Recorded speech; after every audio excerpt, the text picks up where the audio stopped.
கும்பராசி அன்பர்களே, இன்றைய நாள் உங்களுக்கு கொஞ்சம் சுமாரான பலன்களை தரக்கூடும். உங்க ராசிநாதன் சனியே 2ஆம் வீட்ல சூரியன், செவ்வாய், புதன் கூட அஸ்தங்க நிலையில சஞ்சரிக்கிறார்.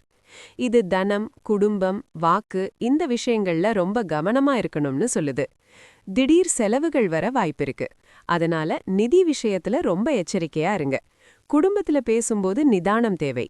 ஆனா ஒரு பெரிய ஆறுதல் என்னன்னா 5ஆம் வீட்ல குரு பகவான் அமர்ந்து உங்களுக்கு ஒரு நல்ல பார்வையை கொடுக்கறார்.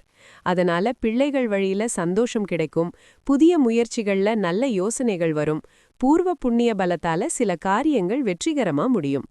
உங்க ராசியிலேயே ராகுவும் 7ஆம் வீட்ல கேதுவும் இருக்கிறதுனால உறவுகளையும் கூட்டு தொழிலையும் கொஞ்சம் பொறுமையா கையாளணும். 12ஆம் வீட்ல சந்திரன் சஞ்சரிக்கிறதால தூக்கமின்மை, தேவையற்ற மனக்கலக்கம் வரலாம். சனிக்கிழமைங்கிறதுனால சனியின் ஆதிக்கம் நிறைந்த நாள் இது. அஷ்டம சனியோட கடைசி கட்டம் நடக்கிறதால பொறுமையே உங்களுக்கு பலம். தேவையில்லாத வாக்குவாதங்களை தவிர்த்து நிதானமா செயல்பட்டா நாள் நல்லா போகும். இன்றைய நாள் உங்களுக்கு 5இல் 3 மதிப்பெண்கள். இறை வழிபாடு ரொம்ப முக்கியம்.